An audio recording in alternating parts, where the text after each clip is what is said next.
Asking you, as I ask all Americans, in these months of decision, please join me as we take this new path. You and your forebears built our nation. Now, please help us rebuild it. And together, we'll make America great again. Thank you very much. That was President Ronald Reagan. Make America Great Again were the last words President Reagan said in his speech to the AFL-CIO on March 30th, 1981. Next, he exited the International Ballroom of the Washington Hilton. He walked outside, headed toward his car, and was shot. You may have heard that clip on this podcast before, or you may have seen it in the C-SPAN video library, or you may be hearing it now for the first time, or maybe you even watched President Reagan give that speech on C-SPAN back in March 1981. One of many iconic moments on C-SPAN over the past 45 years. And that's what this podcast is all about. It's C-SPAN's 45th anniversary, and C-SPAN's The Weekly is marking it the best way we know how, with big, famous, legendary, significant, tragic, angry, hilarious, and otherwise notable moments from those 45 years. Some you've heard before, some perhaps you're hearing now for the first time. So put on your tuxedo, toss some confetti, and enjoy this anniversary show. It's a special podcast crammed with 45 notable moments from 45 notable years. A C-SPAN playlist. Hey, it's Caitlin from C-SPAN. Did you know that C-SPAN has been serving the American people for 45 years? Since our founding in 1979, C-SPAN has been documenting history with a unique approach, unfiltered, without commentary, and entirely independent from government funding. C-SPAN is funded by fees from our cable and satellite distribution partners. And now, with fewer people subscribing to cable and satellite, we're asking you to help support our next 45. Your contribution helps to ensure that we can continue to provide unfiltered, complete coverage of government proceedings on TV, online, on radio, and our mobile app, as well as context through newsletters, social media, and podcasts. Join us in preserving this legacy of access to the democratic process. Make your tax-deductible donation today at cspan.org/donate. Thank you. We have 45 clips to play, so let's get right to it. We opened with President Reagan in 1981 saying, "Make America Great Again."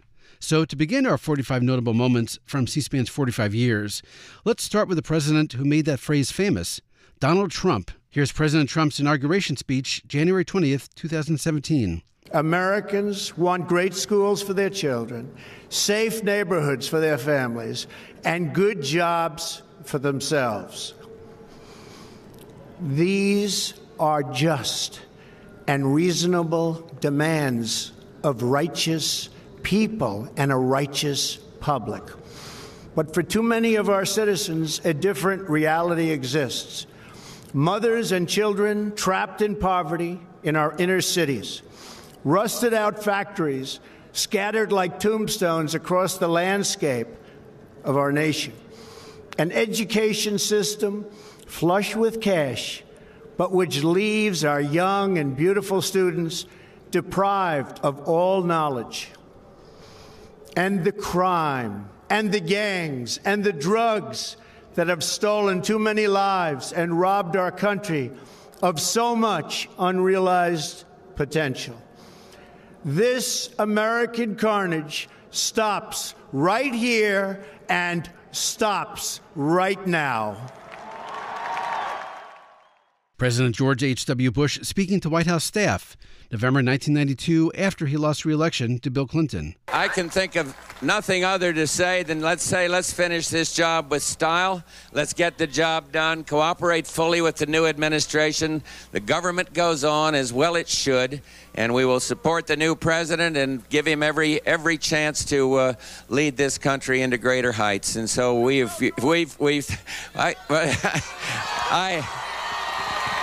I am very grateful to all of you. It's been a wonderful 4 years, and nobody can take that away from any of us. It's been good and strong, and I think we've really contributed something to the country, and maybe history will record it that way. Thank you all very, very much. Al Gore in December 2000, after he lost the presidential campaign to George W. Bush. Now the U.S. Supreme Court has spoken. Let there be no doubt. While I strongly disagree with the court's decision, I accept it I accept the finality of this outcome, which will be ratified next Monday in the Electoral College. And tonight, for the sake of our unity as a people and the strength of our democracy, I offer my concession. I also accept my responsibility, which I will discharge unconditionally, to honor the new president-elect and do everything possible to help him bring Americans together in fulfillment of the great vision that our Declaration of Independence defines and that our Constitution affirms and defends. January 1995, Democratic Congressman Dick Gephardt passing the gavel to new Republican House Speaker Newt Gingrich. So with partnership, but with purpose, I pass this great gavel of our government. With resignation, but with resolve, I hereby end 40 years of democratic rule of this House.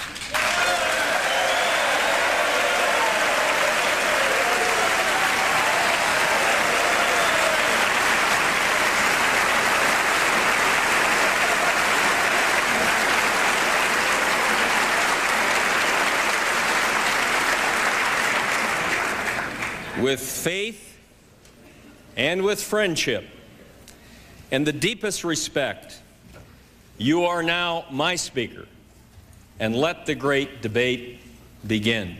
I now have the high honor and distinct privilege to present to the House of Representatives our new Speaker, the gentleman from Georgia, Newt Gingrich.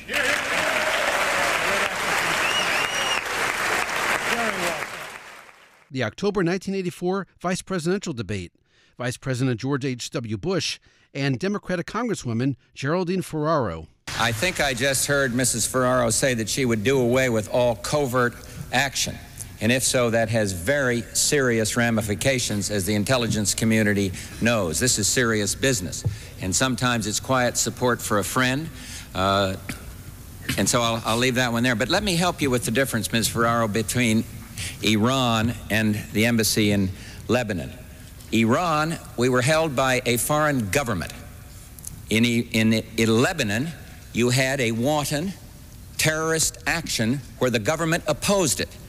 We went to Lebanon to give peace a chance, to stop the bombing of civilians in Beirut, to remove 13,000 terrorists from Lebanon. We did. We saw the formation of a government of reconciliation, and for somebody to suggest, as our two opponents have, that these men died in shame, they better not tell the parents of those young Marines. They gave peace a chance, and our allies were with us, the British, the French, and the Italians. Congresswoman Ferraro. Let me just say, first of all, that I almost resent, Vice President Bush, your patronizing attitude that you have to teach me about foreign policy. I've been a member of Congress for 6 years. I was there when the embassy was held hostage in Iran, and I have been there and I have seen what has happened in the past several months, 17 months, with your administration. Secondly, please don't categorize my answers either. Leave the interpretation of my answers to the American people who are watching this debate. And let me say further that no one has ever said that those young men who were killed through the negligence of this administration and others ever died in shame. No one who has a child who's 19 or 20 years old, a son, would ever say that about the loss of anybody else's child. Also from that 1984 debate between Bush and Ferraro, this question from reporter Robert Boyd. Congresswoman Ferraro, you have had little or no experience in military matters, and yet you might someday find yourself Commander-in-Chief of the Armed Forces. How can you convince the American people and a potential enemy that you would know what to do to protect this nation's security? And do you think in any way that the Soviets might be tempted to try to take advantage of you simply because you are a woman? Are you saying that I would have to have fought in a war in order to love peace? I'm not saying that. I'm asking you. You know what I asked. The 2007 State of the Union Address. Republican President George W. Bush and Democratic Speaker Nancy Pelosi. Members of Congress, I have the high privilege and the distinct honor of presenting to you the President of the United States.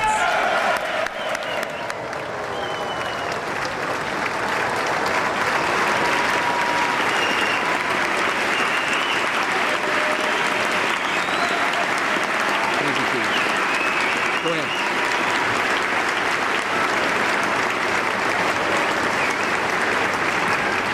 Thank you very much. And tonight I have the high privilege and distinct honor of my own as the first president to begin the State of the Union message with these words: Madam Speaker.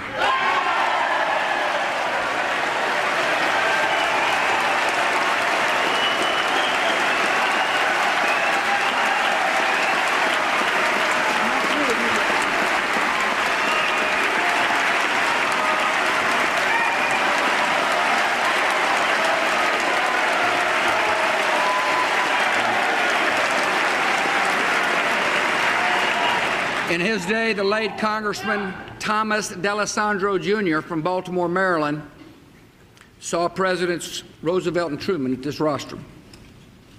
But nothing could compare with the sight of his only daughter, Nancy, presiding tonight as Speaker of the House of Representatives. Congratulations, Madam Speaker. Congratulations.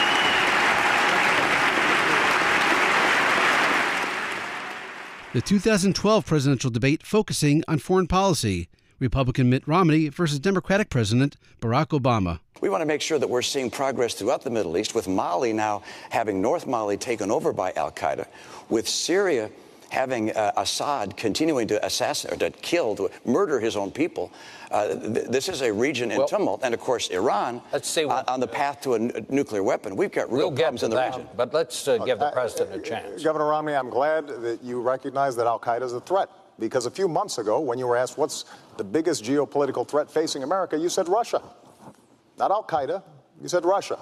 In the 1980s are now calling to ask for their foreign policy back, because the Cold War has been over for 20 years. In May 2009, C-SPAN interviews President Obama. You know the numbers: $1.7 trillion debt, a national deficit of $11 trillion. At what point do we run out of money?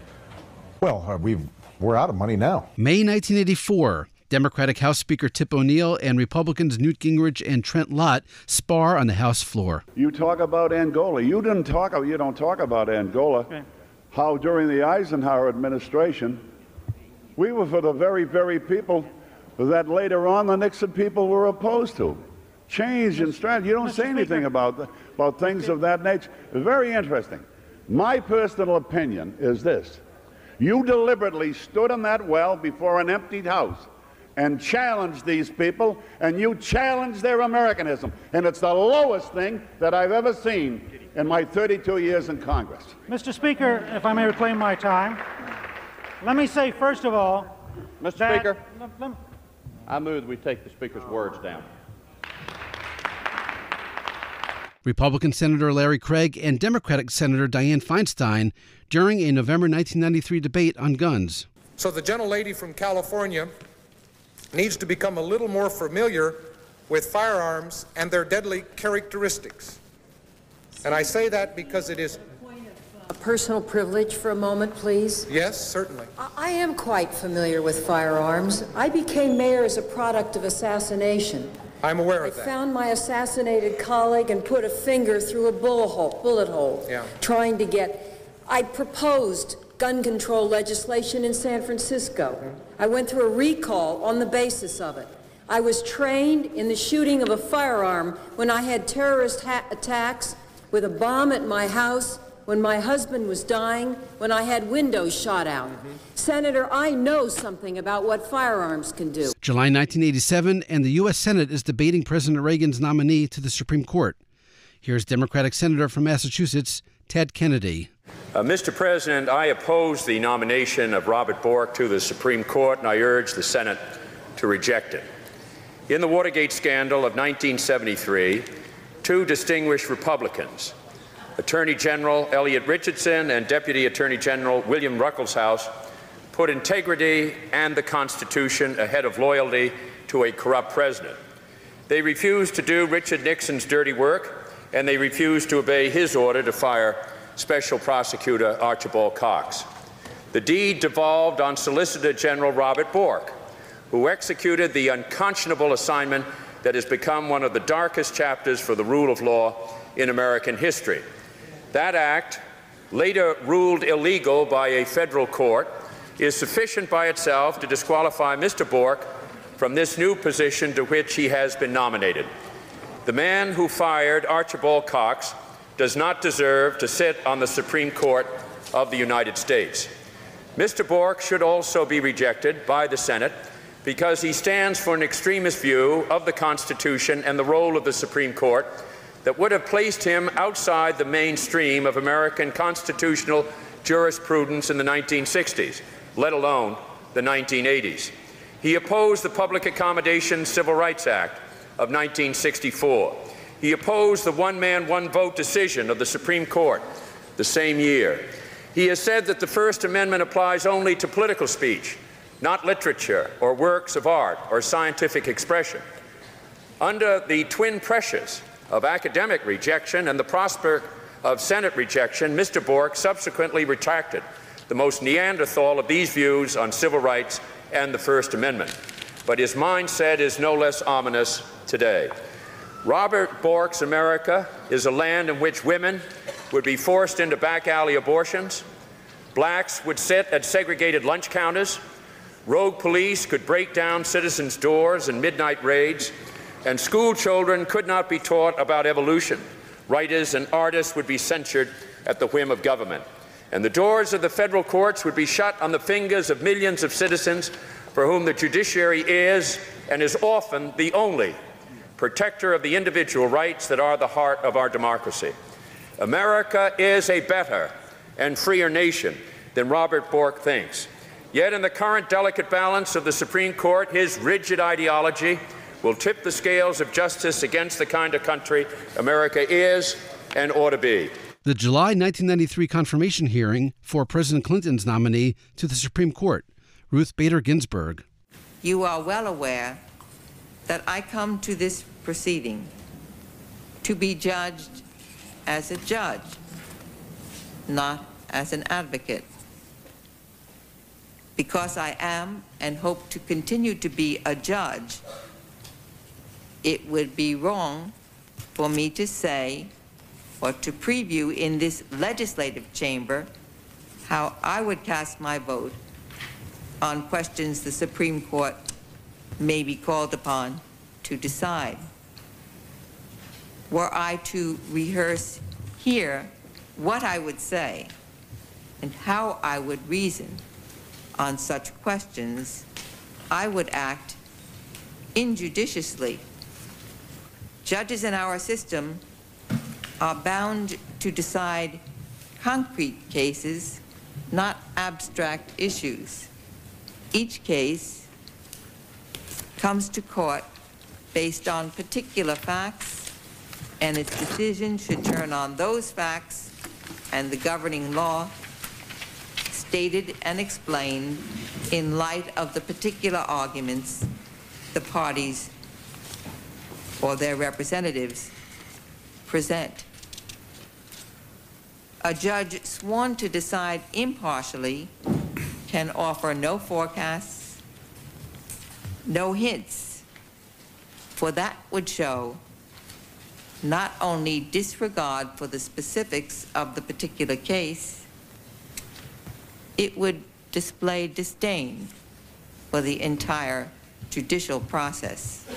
The October 1991 confirmation hearing for President George H.W. Bush's nominee to the Supreme Court, Clarence Thomas. This is not an opportunity to talk about difficult matters privately or in a closed environment. This is a circus. It's a national disgrace. And from my standpoint, as a black American, as far as I'm concerned, it is a high-tech lynching for uppity blacks who in any way deign to think for themselves, to do for themselves, to have different ideas. And it is a message that unless you kowtow to an old order, this is what will happen to you. You will be lynched, destroyed, caricatured by a committee of the U.S. Senate rather than hung from a tree. The September 2018 confirmation hearing for President Trump's nominee to the Supreme Court, Brett Kavanaugh, with questions from Democratic Senator from Rhode Island, Sheldon Whitehouse. Senator, I was the top of my class academically, busted my butt in school, captain of the varsity basketball team, got into Yale College. When I got into Yale College, got into Yale Law School, worked my tail off. And did the word, Ralph, you used in your yearbook I already answered the question. Did it relate to alcohol? I like beer. You haven't answered that. I like beer. I don't know if you do. Okay. Do you like beer, Senator, or not? What do you like to drink? Next one is, Senator, what do you like to drink? Judge, have you, I don't know if it's buffed or boofed. The June 2010 confirmation hearing for President Obama's nominee to the Supreme Court, Elena Kagan, with questions from Republican Senator from South Carolina, Lindsey Graham. No, I just asked you where you were at on Christmas.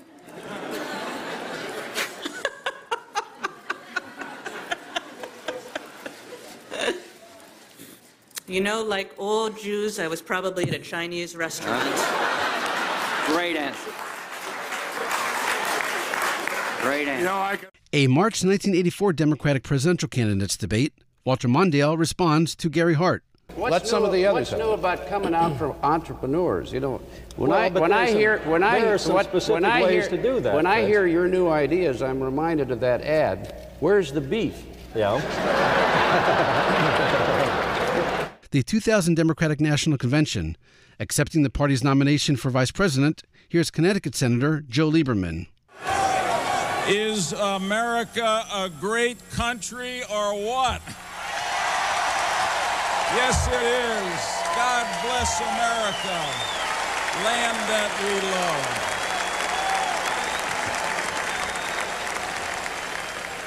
Dear friends, 10 days ago, with courage and with friendship, Al Gore asked me to be his running mate.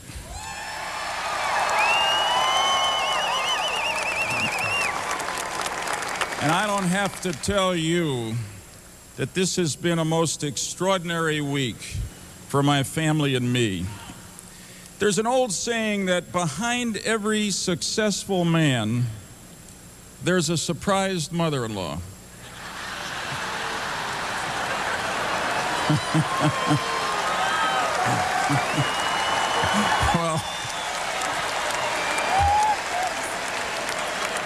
Well, I can tell you that this week, that's been particularly true. I want to thank the daughter of my mother-in-law, the woman who just introduced me. Isn't she great? The 1988 Democratic National Convention. Keynote speaker, Texas State Treasurer Ann Richards. And for 8 straight years, George Bush hasn't displayed the slightest interest in anything we care about.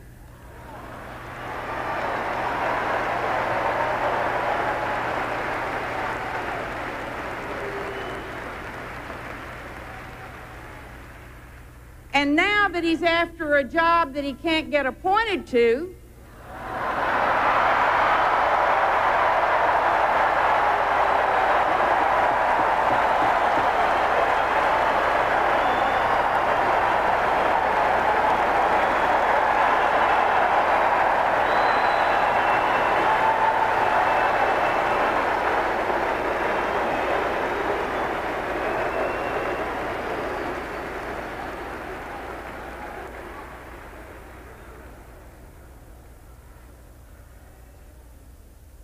he's like Columbus discovering America.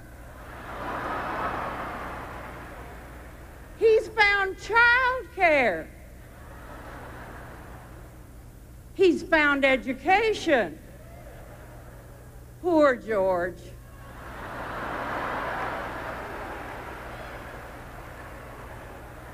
He can't help it.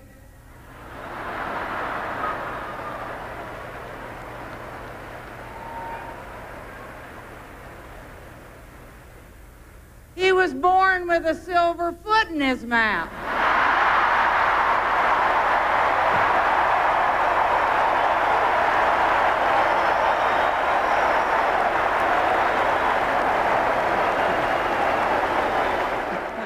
The 2004 Republican National Convention.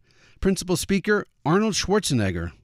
Now, there's another way you can tell you're Republican.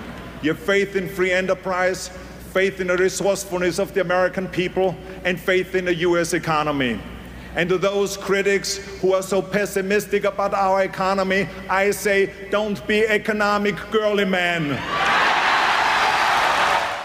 From a TV ad in the 1992 campaign, here's independent presidential candidate Ross Perot. I should study Arkansas because I could probably learn a great deal myself about how to face, deal with, and solve these problems.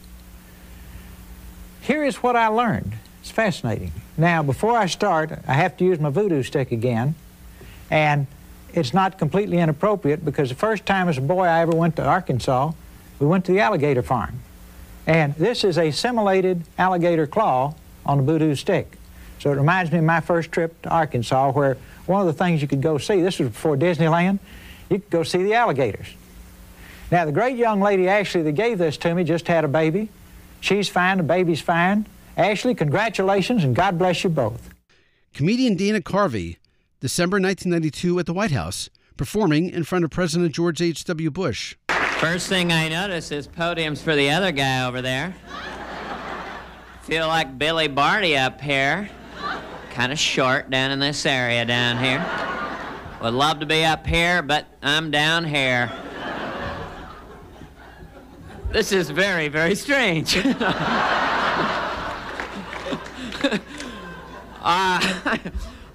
I was staying in the Lincoln bedroom last night, and I couldn't resist getting on the phone, and I called up the Secret Service as the president.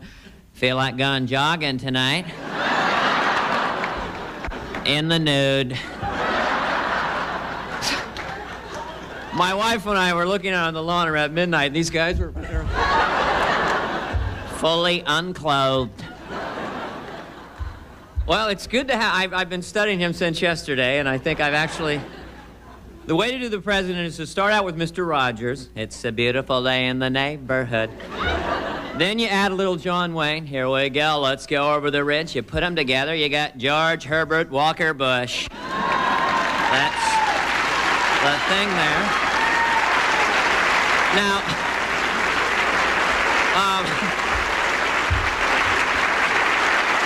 thank you. It's a tough crowd. So we've had a lot of fun over the years together. He called me at home, which is a trip, I got to tell you. To be on the phone, I was doing an interview with People Magazine. They said, hold for the president. And your heart just starts, there's something about hold for... Dana, how you doing? You know? And at first you're like, come on, who is this? Well, thought you might come out, you know, feeling a little nostalgic, thought you'd come out. Been quite a year. Got a little nauseous there in Tokyo. Should have seen the look on the Prime Minister's face there. Oh, Mr. Bush, you look like you're going to bro chunk.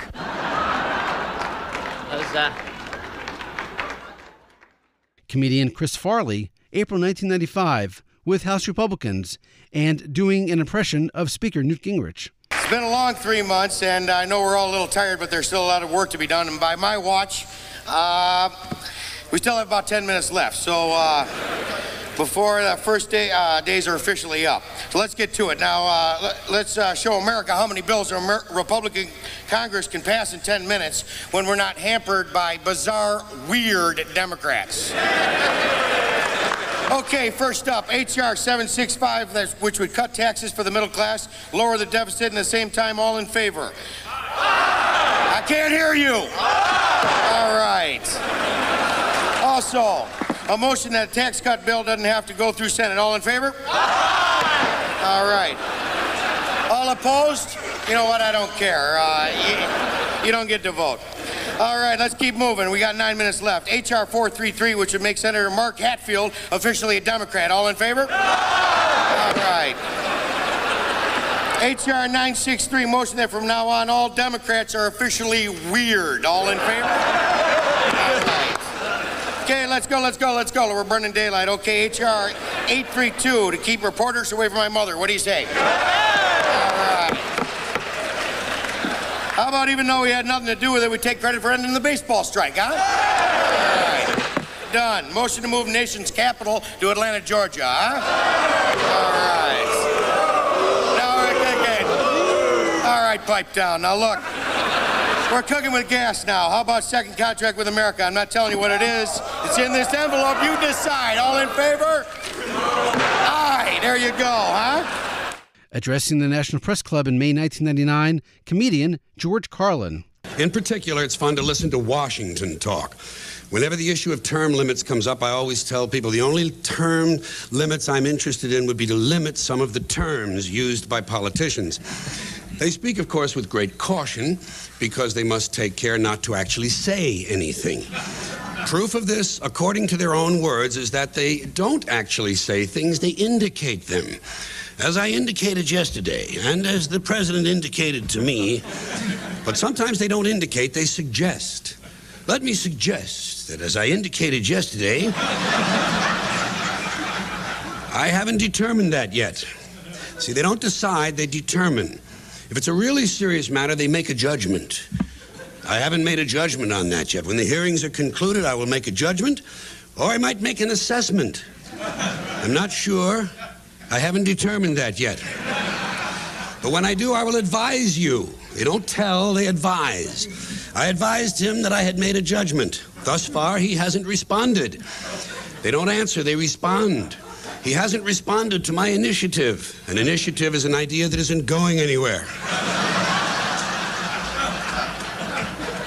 When he responds to my initiative, I will review his response, take a position, and make a recommendation. See, they don't read, they review, they don't have opinions, they take positions, and they don't give advice, they make recommendations. And so, at long last, after each has responded to the other's initiatives, and each has reviewed the other's responses, and everyone has taken a position, made a judgment, and offered a recommendation, now they have to do something. But that would be much too direct. So instead, they address the problem. We're addressing the problem, and we'll soon be proceeding. That's a big activity here in Washington. Proceeding. They're always proceeding or moving forward. A lot of that goes on. Senator, have you solved that problem? Well, we're moving forward on that. And when they're not moving forward, they're moving something else forward, such as the process.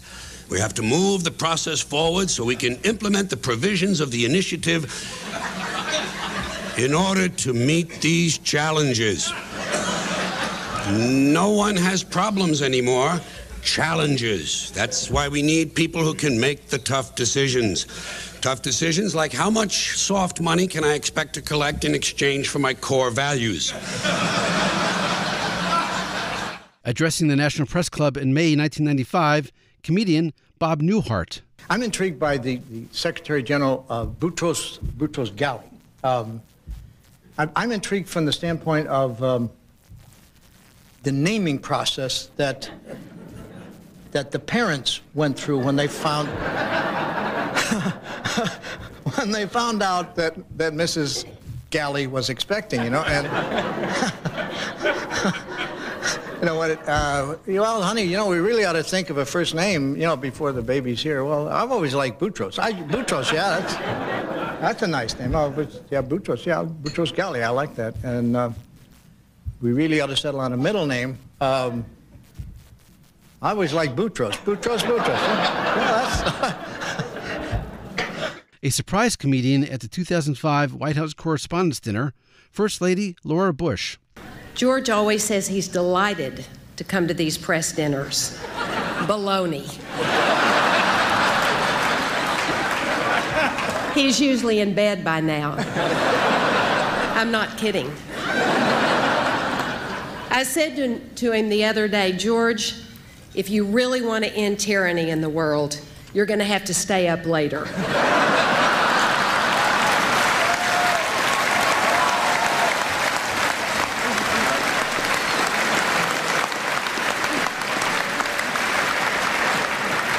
I am married to the President of the United States, and here's our typical evening. 9 o'clock.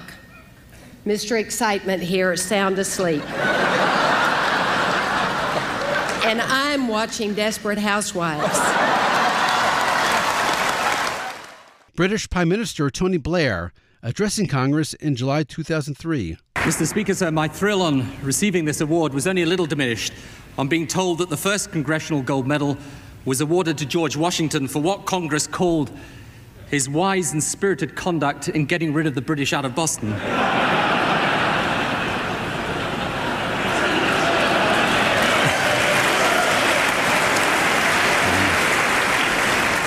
On our way down here, Senator Frist was kind enough to show me the fireplace where in 1814 the British had burnt the Congress Library. I know this is kind of late, but sorry.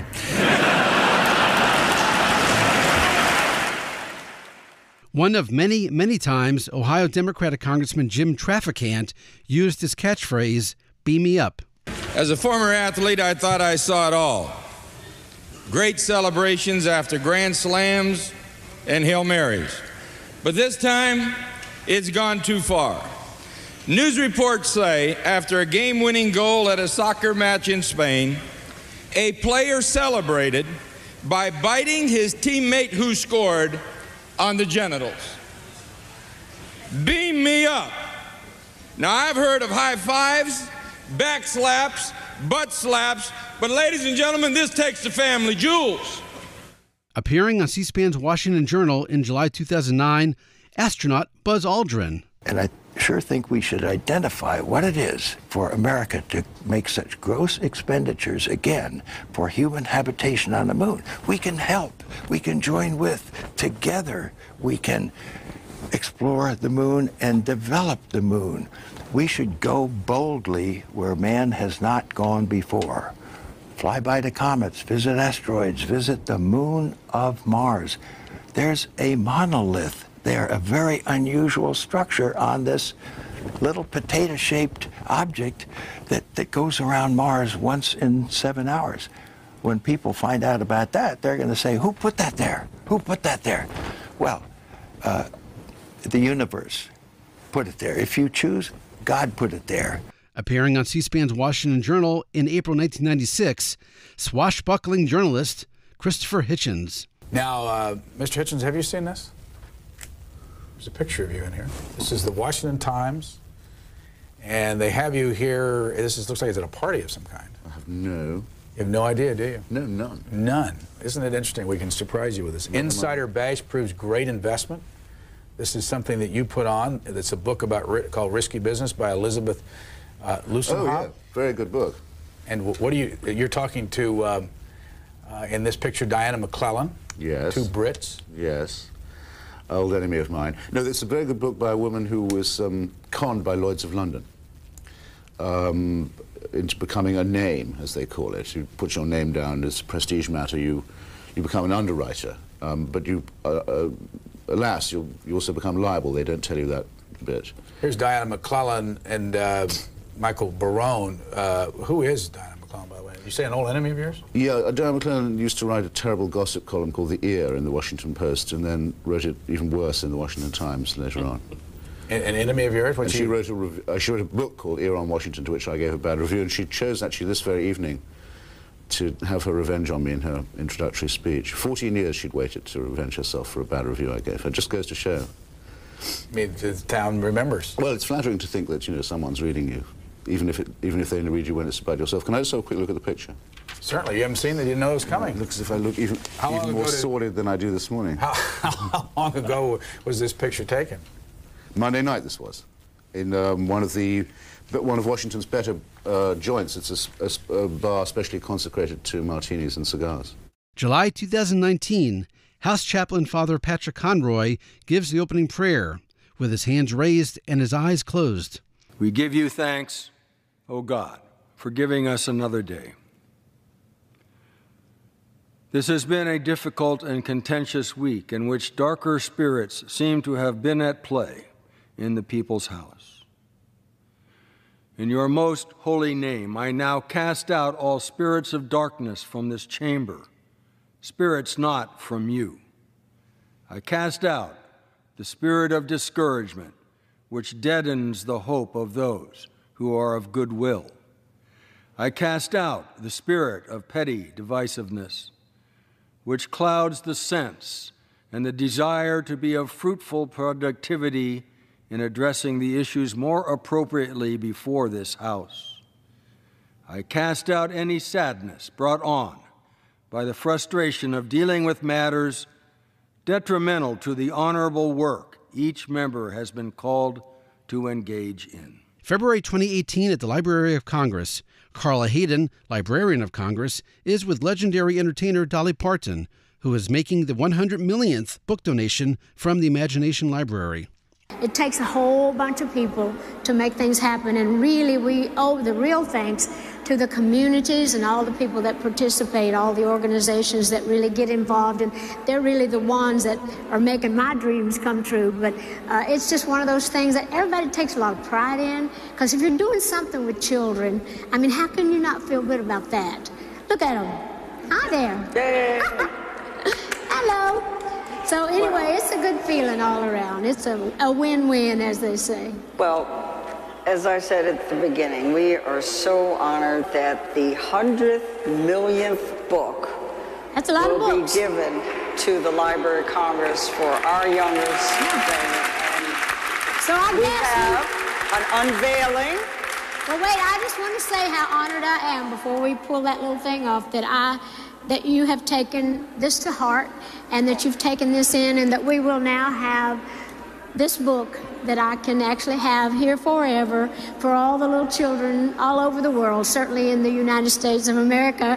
Here in D.C., it's a wonderful place to have this, but hopefully through the years, we have 1 million books so far, and maybe we'll be back for our 1,000,000th book. All right. One of these days. Wouldn't that be nice? Yay, So you want to see let's do my it. little book there? It's a beautiful start, So and there it is. September 1985, a Senate hearing on labeling rock music lyrics, advocated by the PMRC, the Parents Music Resource Council. Among the witnesses, legendary rocker Frank Zappa. The PMRC demands are the equivalent of treating dandruff by decapitation. No one has forced Mrs. Baker or Mrs. Gore to bring Prince or Sheena Easton into their homes. Thanks to the Constitution, they are free to buy other forms of music for their children. Apparently, they insist on purchasing the works of contemporary recording artists in order to support a personal illusion of aerobic sophistication. Ladies, please be advised, the $8.98 purchase price does not entitle you to a kiss on the foot from the composer or performer in exchange for a spin on the family Victrola. Taken as a whole, the complete list of PMRC demands reads like an instruction manual for some sinister kind of toilet training program to housebreak all composers and performers because of the lyrics of a few. Ladies, how dare you? April 2004, a hearing of the September 11th Commission. 9/11 Commissioner Richard Benvenisti is questioning National Security Advisor Condoleezza Rice. Isn't it a fact, Dr. Rice, that the August 6 PDB warned against possible attacks in this country? And I ask you whether you recall the title of that PDB. I believe the title was Bin Laden Determined to Attack Inside the United States. April 2018, a Senate hearing on Facebook data privacy, an exchange between Facebook CEO Mark Zuckerberg and Republican Senator from Utah, Orrin Hatch. There will always be a version of Facebook that is free. It is our mission to try to help connect everyone around the world and to bring the world closer together. In order to do that, we believe that we need to offer a service that everyone can afford, and we're committed to doing that. Well, if so, how do you sustain a business model in which users don't pay for your service? Senator, we run ads. I see. That's great. April 1994, a House hearing with top executives of top tobacco companies. Here's Democrat from Oregon, Ron Wyden. Let me begin my questioning on the matter of whether or not nicotine is addictive. Let me ask you first, and I'd like to just go down the row, whether each of you believes that nicotine is not addictive. I heard virtually all of you touch on it, and just yes or no. Do you believe nicotine is not addictive? I believe nicotine is not addictive, yes. Mr. Johnston. Congressman, cigarettes and nicotine clearly do not meet the classic definitions of addiction. There is no intoxication. We'll take that as a no, and again, time is short. If you could just, I think each of you believe nicotine is not addictive. We just would like to have this for the record. I don't believe that nicotine or our products are addictive. I believe nicotine is not addictive. I believe that nicotine is not addictive. I believe that nicotine is not addictive. And I too believe that nicotine is not addictive. December 2023, a House hearing on anti-Semitism on college campuses. Republican from New York, Elise Stefanik, questions presidents from top colleges. Ms. McGill, at Penn, does calling for the genocide of Jews violate Penn's rules or code of conduct? Yes or no? If the speech turns into conduct, it can be harassment. Yes. I am asking specifically calling for the genocide of Jews. Does that constitute bullying or harassment? If it is directed and severe or pervasive, it is harassment. So the answer is yes. It is a context-dependent decision, Congresswoman. It's a context-dependent decision. That's your testimony today. Calling for the genocide of Jews is depending upon the context. That is not bullying or harassment. This is the easiest question to answer yes, Ms. McGill. So is your testimony that you will not answer yes? If the yes or no? If the speech becomes conduct, it can be harassment. Yes. Conduct meaning committing the act of genocide? The speech is not harassment? This is unacceptable, Ms. McGill. I'm going to give you one more opportunity for the world to see your answer. Does calling for the genocide of Jews violate Penn's code of conduct when it comes to bullying and harassment? Yes or no? It can be harassment. The answer is yes. And Dr. Gay, at Harvard, does calling for the genocide of Jews violate Harvard's rules of bullying and harassment? Yes or no? It can be, depending on the context. What's the context? Targeted as an individual, at an individual. It's targeted at Jewish students, Jewish individuals. Do you understand your testimony is dehumanizing them? Do you understand that dehumanization is part of anti-Semitism? I will ask you one more time.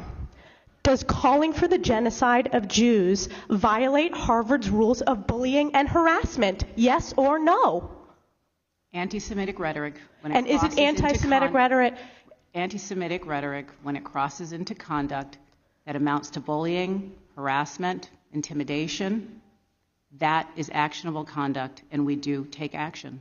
So the answer is yes, that calling for the genocide of Jews violates Harvard Code of Conduct, correct?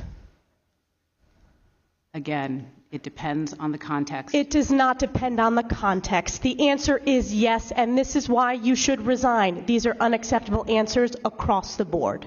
Campaigning for president in New Hampshire in April 1987, Joe Biden answers this question this way. You had a follow-up question, and I'll take this lady right here. Senator, I have one real quick question.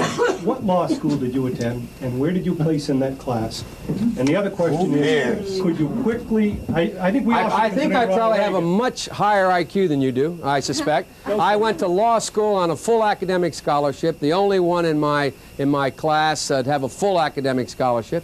After winning the New Hampshire Republican presidential primary in February 1996, here's Pat Buchanan. But listen, my friends, we have won a tremendous victory here tonight, but we no longer have the element of surprise. We had it in Alaska and Louisiana, but we no longer got the element of surprise. All the forces of the old order are going to rally against us. The establishment is coming together. You can hear them right now. The fax machines and the phones are buzzing in Washington, D.C. Well, you got to get together. Somebody's got to get out and take on this guy. We got to have one guy take him on. But I tell you what, we don't have time. We need the troops. We need the troops. But I'm telling you this: you need the troops. You need the troops. But I'm telling the folks out in the country, they're going to come after this campaign with everything they got. Do not wait for orders from headquarters. Mount up, everybody, and ride to the sound of the guns.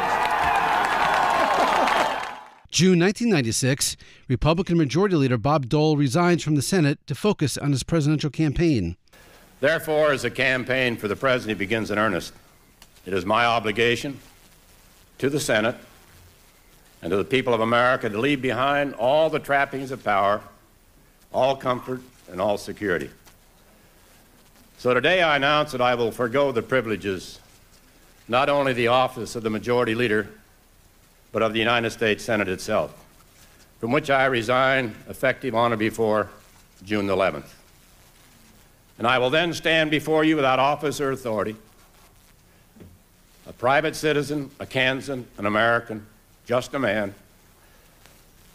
But I will be the same man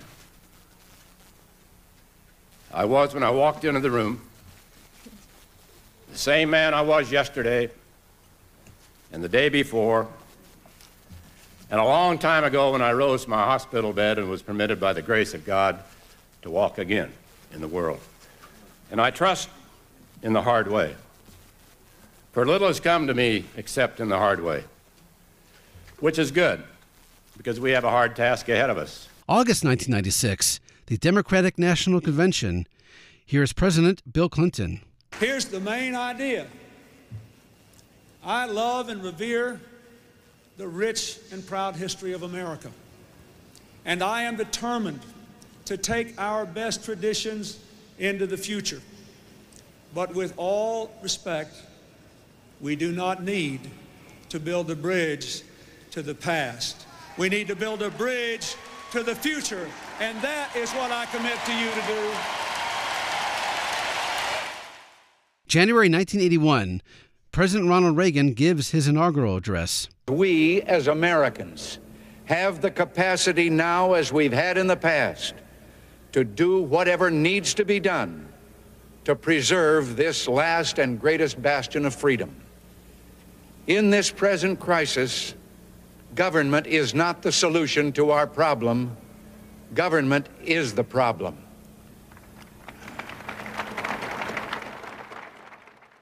President Bill Clinton's State of the Union speech, January 1996. We know big government does not have all the answers. We know there's not a program for every problem.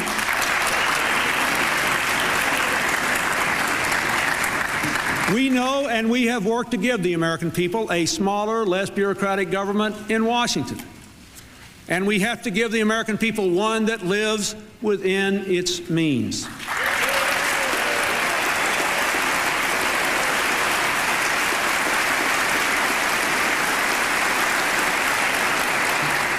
The era of big government is over.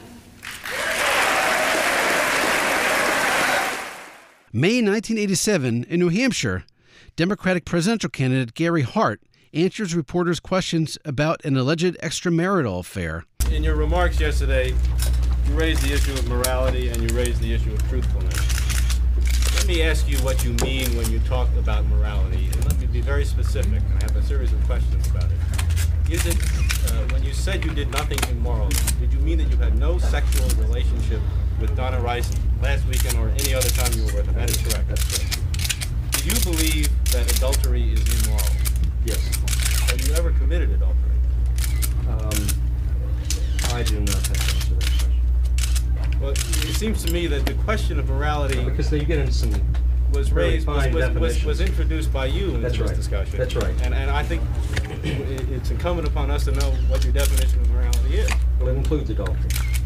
So you believe adultery is immoral? Yes, I do. Have you ever committed adultery? I do not know. I'm not going into a theological definition of what constitutes adultery.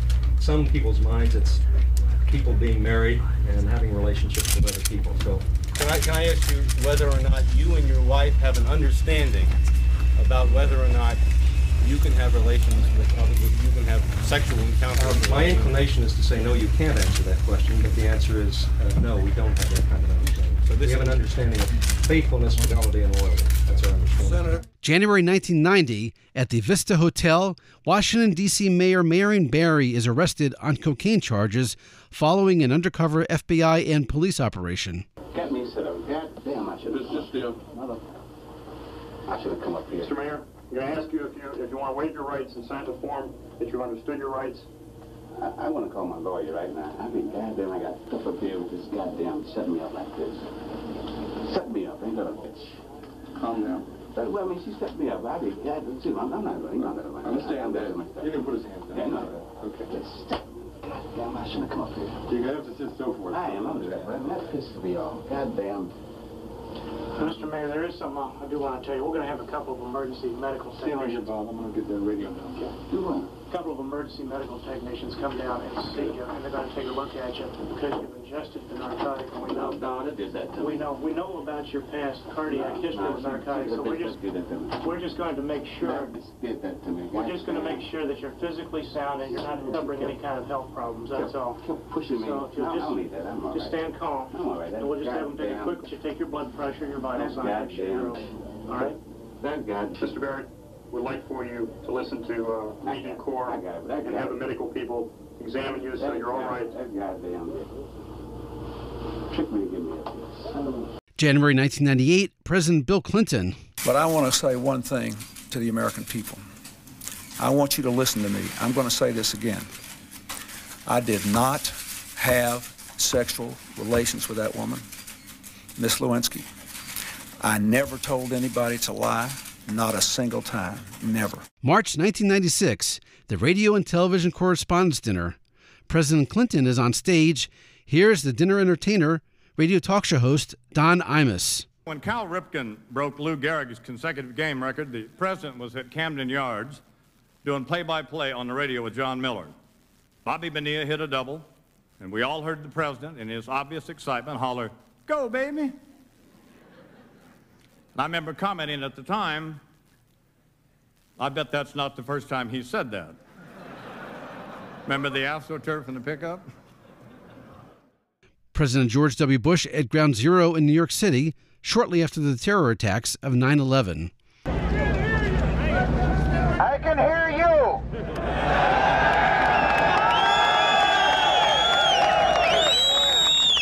I can hear you. The rest of the world hears you. And the people who knock these buildings down will hear all of us soon. January 28, 1986, President Reagan addresses the nation after the Space Shuttle Challenger explodes. The crew of the Space Shuttle Challenger honored us for the manner in which they lived their lives. We will never forget them, nor the last time we saw them this morning, as they prepared for their journey and waved goodbye and slipped the surly bonds of earth to touch the face of God. April 1994, Senator Bob Dole offers a eulogy at the funeral of President Richard Nixon. Today our grief is shared by millions of people the world over, but it is also mingled with intense pride in a great patriot who never gave up and who never gave in. To know the secret of Richard Nixon's relationship with the American people, you need only to listen to his own words. You must never be satisfied with success, he told us, and you should never be discouraged by failure. Failure can be sad, but the greatest sadness is not to try and fail, but to fail to try. In the end, what matters is that you have always lived life to the hilt. Strong, brave, unafraid of controversy, unyielding in his convictions, living every day of his life to the hilt, the largest figure of our time, whose influence will be timeless. That was Richard Nixon. How American. May God bless Richard Nixon, and may God bless the United States. November 1995, President Clinton remarks on the assassination of Israeli Prime Minister Yitzhak Rabin. Tonight, the land for which he gave his life is in mourning. But I want the world to remember what Prime Minister Rabin said here at the White House barely 1 month ago. And I quote, "We should not let the land flowing with milk and honey become a land flowing with blood and tears. Don't let it happen." Now it falls to us, all those in Israel, throughout the Middle East, and around the world who yearn for and love peace, to make sure it doesn't happen.